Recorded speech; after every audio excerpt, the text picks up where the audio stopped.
भरत के साथ श्री राम का लंका को जाना और विभीषण को मिलना।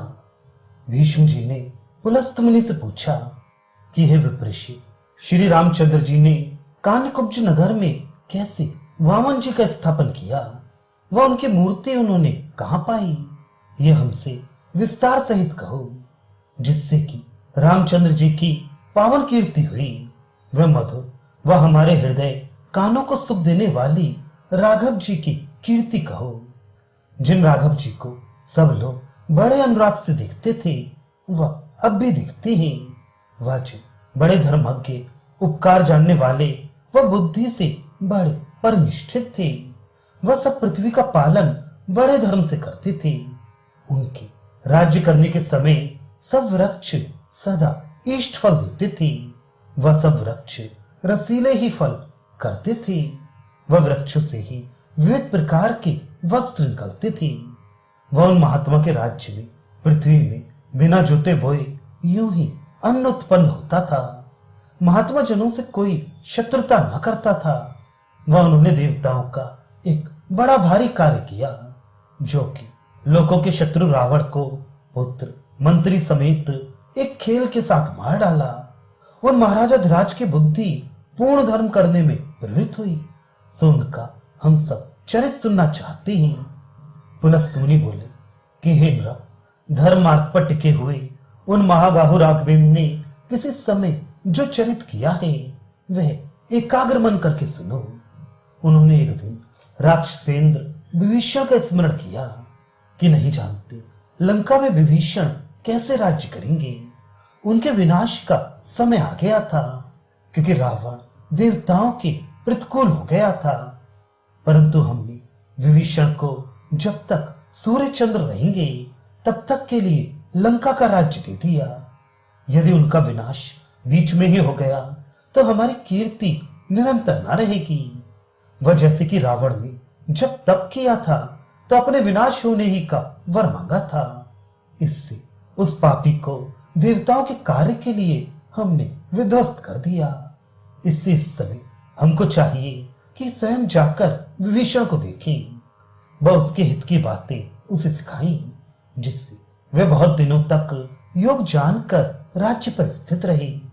इस प्रकार अमित तेजस्वी श्री रामचंद्र जी चिंतना करते थे कि उसी समय भरत आए। वे रामचंद्र जी को कुछ दुखित देखकर उनसे बोले कि हे देव, तुम किस बात की चिंतना करते हो? वह रहस्य हमसे क्यों नहीं कहते?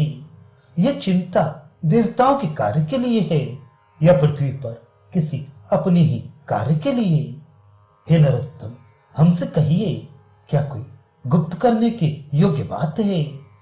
ऐसा कहते हुए वह ध्यान करते हुए भरत से श्री राघव जी बोले कि ऐसी बात हमारी कोई नहीं है जो तुमसे गुप्त रखने के योग्य हो, क्योंकि तुम वह महायशस्वी लक्ष्मण यद्यपि बाहर दिखाई देते हो, पर हमारे प्राण ही हो।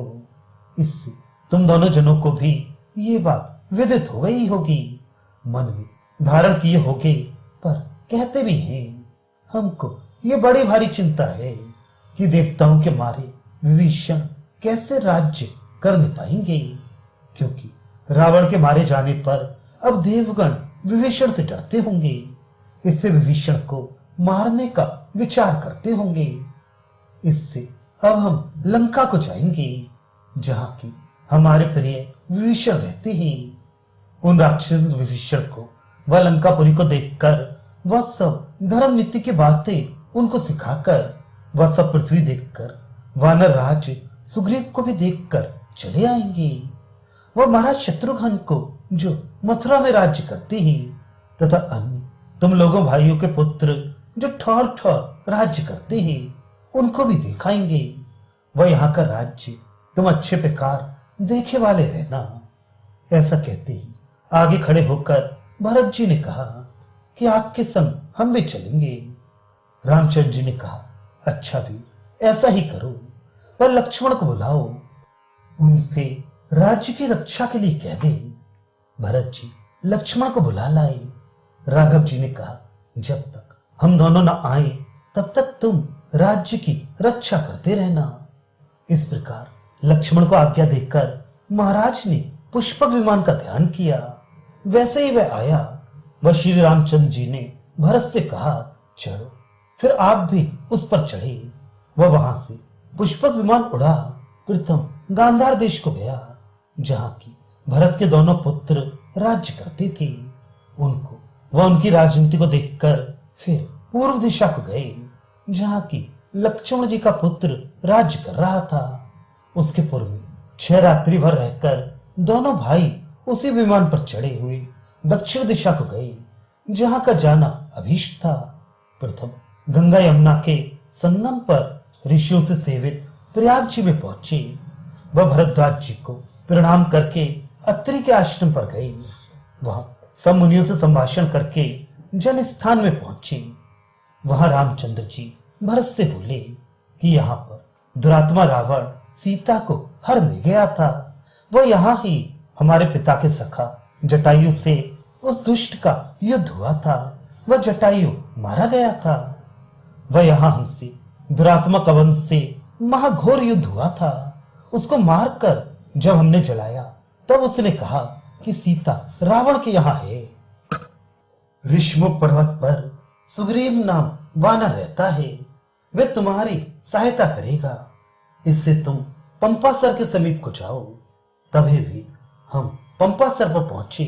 वह उसी वन में एक तापसी शबरी को देखा। उससे संभाषण करके सीता का पता कुछ ना पाकर अपने प्राणों की स्थिति से निराश हो गए।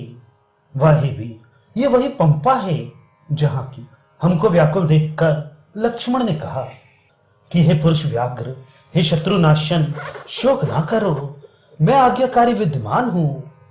तो मैथिली जी को फिर पाओगे। यही हम वर्ष दिन रहे। वे 12 मास हमको 100 वर्ष के समान बीते। यही हमने सुग्रीव के लिए बाली को मारा।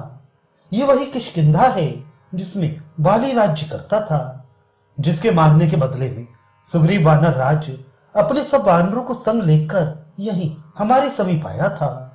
वानरों सहित सुग्रीव जब तक सभा में गए तब तक भरत व श्री रामचंद्र दोनों वीरपुरी में पहुंचे। ये वार्ता श्री राघव करते ही थे कि सुग्रीव ने सुना कि पुरी में भरत व रामचंद्र जी आए हैं। झट आकर दोनों भाइयों को प्रणाम करके सुग्रीव बोले कि हे वीरों, आप दोनों जने कहां चले, वह कौन कार्य करोगे। ये कहकर आसन पर बिठाकर दोनों जनों को अर्घ्य पाद्य आदि दिया। जब इस प्रकार संभाषण सत्कार पाकर श्री रामचंद्र जी सभा में बैठे तो अंगद, हनुमान, नल, नील, पाटल, गज, गवाक्ष, गवय, पनस, बड़े यश वाला मंत्री, पुरोहित, दैवज्ञ, दधिवक्र, दूसरा नील, शतवली, मैंद, द्विविद, गंधमादन, वीरबाहु, सुबाहु, वीरसेन व विनायक, सूर्या, कुमुद, सुषेण, हरिथप, ऋषभ, विनत, दूसरा गवाक्ष व भीम विक्रम, ऋक्षराज, धूम, ये सब अपनी अपनी सेनाओं समेत आए। वह जितनी उन लोगों की स्त्रियां थी सब आई। सुग्रीव की स्त्री रोमा व बाली की स्त्री तारा, जो कि फिर सुग्रीव की स्त्री हो गई थी, ये भी दोनों आई। अंगद की सब स्त्रियां आई। अन्य सब उनकी सेवकियां आई। अतुल हर्ष पाकर सब बहुत अच्छा कहकर बोली। वह सुग्रीव सहित सब महात्मा वानर व तारा आदिक महाभाग्य वाली सब वानरियां श्री राघव जी को अच्छे प्रकार देखकर नेत्रों से आंसुओं को छोड़ते हुए वह प्रणाम करके सबके सब ये बोले कि हे देव, वे देवी सीता जी कहाँ हैं, जिनको रावण को जीतकर तुमने अग्नि में शुद्ध करके महादेव जी के व अपने पिता दशरथ जी के आगे ग्रहण करके अपनी पुरी को ले गए थे। हे सूर्य श्री राम, उनको हम नहीं देखते। फिर तारा ने कहा, हे रघुनंदन देव, बिना उनके तुम शोभित नहीं होते। तुम्हारे बिना सोवे पतिव्रता जानकी जी कहाँ हैं?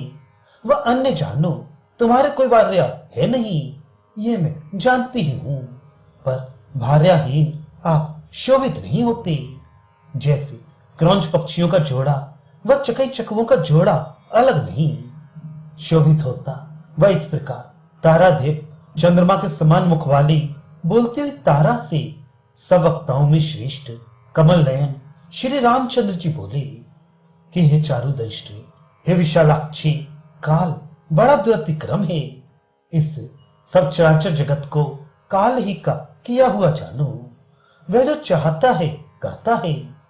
ये सुन उन सब स्त्रियों को विदा करके सुग्रीव सम्मुख स्थित होकर बोले कि जिस कार्य के लिए आप दोनों नरेश्वर यहां आए हैं, उस कार्य को शीघ्र करें, क्योंकि यह कार्य करने का समय है। ऐसा कहते हुए सुग्रीव से रामचंद्र जी की प्रेरणा से भरत जी ने श्री राघव जी का लंकागमन बताया। तब सुग्रीव ने उन दोनों राघवेंद्रों से कहा कि आप लोगों के संग राक्षसेंद्र विभीषण जी को देखने के लिए हम भी लंका को चलेंगे। जब सुग्रीव ने ऐसा कहा तो श्री रामचंद्र जी ने कहा, अच्छा चलो। तब सुग्रीव वह दोनों राघवेंद्र तीनों पुष्पक विमान पर चढ़कर चले कि तब तक विमान जाकर समुद्र के तीर उत्तर तट पर झटपट पहुंच गया। तब रामचंद्र जी भरत से बोले कि यही राक्षसेश्वर विभीषण अपने 4 मंत्रियों समेत अपने प्राण बचाने के लिए आए थे। वैसे ही लक्ष्मण ने उनको लंका के राज्य का अभिषेक कर दिया। यहां हम समुद्र के इस पार 3 दिन तक स्थित रहे कि समुद्र हमको दर्शन देगा तो लंका जाने का कार्य होगा। जब हे शत्रुघ्न 3 दिन तक इस समुद्र ने हमको दर्शन ना दिया तो हे राघव फिर चौथे दिन इसके ऊपर हमारा कोप हुआ। हमने धनुआ चढ़ाकर झट बाण हाथ में लिया। तब हमको देखकर अत्यंत भयभीत हो अपनी रक्षा चाहता हुआ लक्ष्मण की शरण में आया। बस सुग्रीव ने समझाया कि राघव अब तुम क्षमा करो। तब हमने समुद्र के सम्मुख से वह बाण चलाया। जहां जाकर वह गिरा वहां का जल सूख गया, वहीं मरुदेश हो गया। तब इस समुद्र ने अतिशय विनीत होकर हमसे कहा कि हे राघव सेतु बांधकर तुम लंका को जाओ। हे नरव्याघ्र, इस प्रकार जल से भरे हुए समुद्र को लांग के जाने में मेरी अप्रतिष्ठा होगी। इससे सेतु के ऊपर होकर जाओ। सो समुद्र में हमने ये सेतु वरुण के स्थान में बांधा, जिसकी समाप्ति वानर श्रेष्ठों ने 3 दिनों में की थी। 14 योजन तो पहले दिन में किया गया, वह दूसरे दिन 36 योजन, वह तीसरे दिन 50 योजन। ये तोरण वह स्वर्णों के प्राकार युक्त वही लंकापुरी दिखाई देती है। यहां पर वानरों ने बड़ा भारी व्यर्हाप किया था। यहां पर चैत्र शुक्ला चतुर्दशी को महायुद्ध होने का प्रारंभ हुआ। वह 48 दिन के पीछे रावण मारा गया। यहां ही राक्षसों में श्रेष्ठ प्रहस्त को नील ने मारा था। हनुमान ने धूम्राक्ष को यही मारा था। वह महात्मा इन सुग्रीव ने महोदर वह तिकाई को यही मार डाला था। वह यहां हमने कुंभकर्ण को मारा। वह लक्ष्मण ने मेघनाथ को। वह हमने इस स्थान पर राक्षस पुंगव दशग्रीव को मारा था। यहां पर हमसे मिलने के लिए ब्रह्मलोक से ब्रह्मा जी आए थे। वह पार्वती सहित वृषध्वज शूलपाणी महादेव जी आए थे। इंद्रादिक सब देवगण गंधर्व यक्ष राक्षस सब आए थे। वह यहां पर हमारे पिता महाराज स्वर्ग से आए थे, जो कि अप्सराओं के समूह से वह विद्याधर किन्नरों से आवृत थी। उन सब जनों के सामने जानकी अपनी शुद्धि की इच्छा से अग्नि में बैठकर शुद्ध उसी प्रकार की फिर निकल आई। लंका के अधिक विभीषण ने देखा, देवताओं ने देखा। सबके सामने पिताजी की आज्ञा से हमने ग्रहण किया। वह उन्होंने कहा कि हे पुत्र, अब अयोध्या को जाओ। तुम्हारे बिना हमने मोक्ष नहीं चाहा। तुमने हमको तार दिया, अब भी हमको मुक्ति की इच्छा नहीं है। इंद्र के लोक को जाते ही। फिर महाराज ने लक्ष्मण से कहा कि पुत्र, तुमने बहुत पुण्य इकट्ठा की, जो कि अपने भाई के साथ वन को चले आए। अब इन्हीं अपने भ्राता के साथ उत्तम लोक को प्राप्त होगे। फिर जानकी को बुलाकर महाराज ये वचन बोले कि हे सुवृति, अपने पति के ऊपर तुम क्रोध ना करना, क्योंकि हे शुभलोचनी, इस कर्म से तुम्हारे भर्ता की बड़ी ख्यात होगी। रामचंद्र जी पुष्पक पर स्थित भरत से ये कहते ही थे कि वहां विभीषण के दूत आ गए। उन्होंने शीघ्र ही जाकर विभीषण से कहा कि सुग्रीव व एक किसी अन्य सहित श्री रामचंद्र जी आए हैं। विभीषण ने रामचंद्र जी का समीप आगमन सुनकर अपने दूतों की पूजा सब काम धन आदिकों से की। वह लंकापुरी को अलंकृत करा के मंत्री समेत पुरी से वे बाहर निकले। वह सुमेरु पर सूर्य के समान प्रकाशित विमान के ऊपर श्री रामचंद्र जी को देखकर अष्टांग प्रणाम करते हुए विभीषण रामचंद्र जी के समीप जाकर श्री राघव जी से बोले कि आज मेरा जन्म सफल हुआ। वह मैंने सब मनोरथ पाए जो कि जगत से वंदे महादेव आदिकों के वंदित आपके चरण देखे। हे भगवान, आपने मुझे इंद्रादि देवताओं से प्रशंसित होने के योग्य किया। इससे मैं इस समय अपने को देवताओं के स्वामी पुरंदर से अधिक मानता हूं।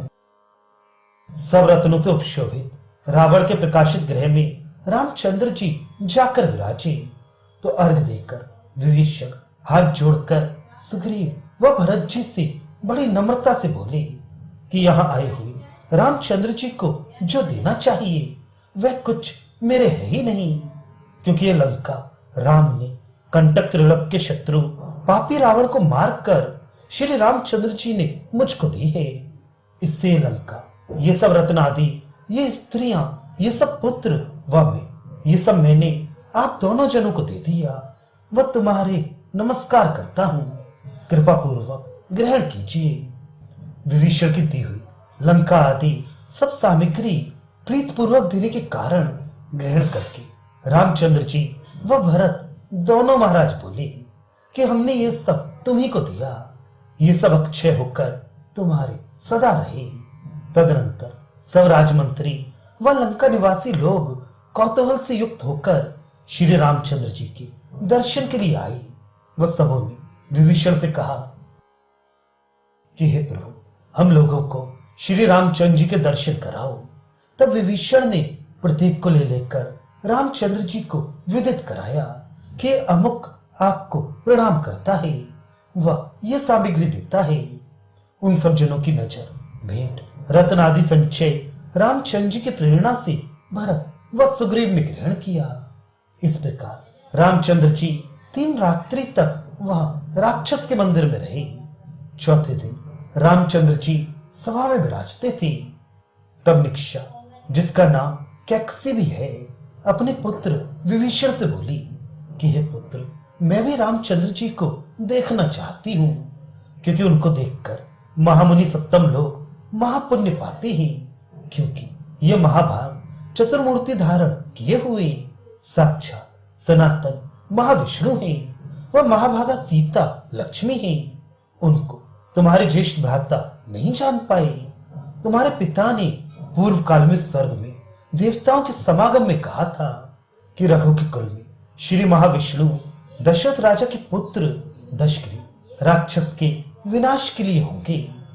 ये सुनकर विभीषण बोले कि हे माता, ऐसा करो, 2 नवीन शुक्ल दिव्य वस्त्र ले आओ। वह चंदन, दधि, मधु, अक्षत युक्त एक स्वर्ण का पात्र ले लो। वह दूरवा भी उसमें धर लो और श्री रामचंद्र जी के दर्शन करो। शर्मा को आगे करके पीछे देव कन्याओं को कर लो। वह श्री राघव जी के समीप चलो, इससे हम आगे जाते हैं। ऐसा कहकर विभीषण वहां गए जहां की श्री रामचंद्र जी स्थित थे। वहां जो देश ग्राम के लोग रामचंद्र जी के दर्शन को आए थे, उनको हटाकर सभा को निर्जन करके श्री रामचंद्र जी से विभीषण ये बोले कि हे प्रजानाथ, यद्यपि आपको विदित थे, तथापि मेरा एक विज्ञापन सुनिए। जिसने रावण, कुंभकर्ण व मुझको भी उत्पन्न किया है, वह ये हमारी माता हे देव आपके चरणों को देखना चाहती है। इससे आप कृपा करके उसे दर्शन दें। ये सुनकर श्री रामचंद्र जी बोले कि हम माता के दर्शन की कामना से उनके समीप चलेंगे। हे राक्षसेंद्र, शीघ्र हमारे आगे आगे चलो। विभीषण से ऐसी प्रतिज्ञा करके श्री राघवेंद्र जी श्रेष्ठ आसन पर से उठ खड़े हुए। वह पहुंचकर दोनों हाथ जोड़कर सिर पर करके श्री प्रभु जी ने प्रणाम किया। वह कहा कि तुम धर्म से हमारी माता होती हो, इससे अभिवादन करते हैं। वह महातप से, वह विविध प्रकार के पुण्य से, हे देवी, तुम्हारे ये चरण जो मनुष्य देखता है वह पूर्ण हो जाता है। हे पुत्र वत्सले, सो हम इन चरणों को देखकर पूर्ण व पवित्र हुए। जैसे हमारी कौशल्या माता है वैसी ही आप हैं। तब निकपा रामचंद्र जी से बोली कि चिरंजीवी हो व सुखी हो। हे वीर, हमारे भर्ता ने कहा था कि महाविष्णु मानुष का रूप धारण करके रघुकुल में देवताओं के हित के अर्थ अवतीर्ण हुए हैं। वह रावण के विनाश के लिए विभीषण को ऐश्वर्य देने के लिए अवतीर्ण हुए हैं। बाली का वध, समुद्र में सेतु बांधना, दशरथ जी के पुत्र इन सब कार्यों को करेंगे। अपने स्वामी के उस वचन का स्मरण करके इस समय मैंने तुमको जाना। सीता लक्ष्मी व आप महाविष्णु और सब वानर देवता हैं। हे पुत्र, अब मैं ग्रह को जाऊंगी, तुम स्थिर कीर्ति पाओ। तब विभीषण की स्त्री शर्मा बोली कि यही मैंने अशोक वनका में स्थित कृपा करने वाली जानकी देवी की सेवा पूरा वर्ष की थी। वे आपके प्रिया सुख से तो है ना। हे परम तप, मैं नित्य सीता जी के चरणों का स्मरण किया करती हूँ। वह रात्रि दिन चिंतना किया करती हूँ कि उन देवी जी को कब देखूंगी। आप किस लिए यहाँ जानकी देवी को नहीं लाई? उनके बिना आप अकेले शोभित नहीं होती। हे परम तप, सीता तुम्हारे समीप शोभित होती है, वह तुम उनके समीप। ऐसा कहती हुई एक वचन सुनकर भरत जी ने श्री राघव जी से पूछा कि कौन स्त्री है जो वार्ता करती है। मन की बात जानने वाले श्री रामचंद्र जी भरत से शीघ्र बोले कि यह विभीषण की भार्या है, वह शर्मा इसका नाम है। वह सीता की अति दृढ़ प्रियतमा महाभागा सखी है।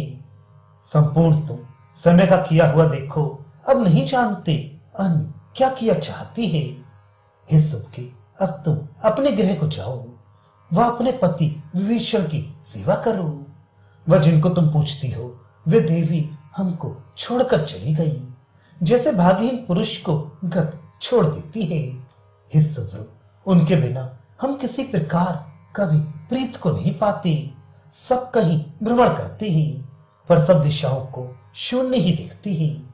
ये कहकर सीता की प्रिय सखी को विदा करके वह निक्षा के चले जाने पर रामचंद्र जी विभीषण से बोले कि तुम कभी देवताओं का अप्रिय ना करना, न अमरों का कुछ अपराध ही करना। हे पाप रहे, तुम कुबेर की आज्ञा से सब कार्य करना। वह लंका में किसी प्रकार से कभी जो मनुष्य आ जाए तो कोई राक्षस उसे ना मारे, किंतु हमारे समान उसको देखे। तब विभीषण बोले कि हे नरव्याघ्र, आपकी आज्ञा से ऐसा ही सब करेंगे। विभीषण ऐसा रामचंद्र जी से कह रहे थे कि वायुदेव रामचंद्र जी से बोले, जिसने पूर्व काल में राजा बलि को बांधा था वह वैष्णवी मूर्ति यहाँ है। उस महाभाग्यवती मूर्ति को लेकर आप कान्यकुब्ज नगर में स्थापित करें।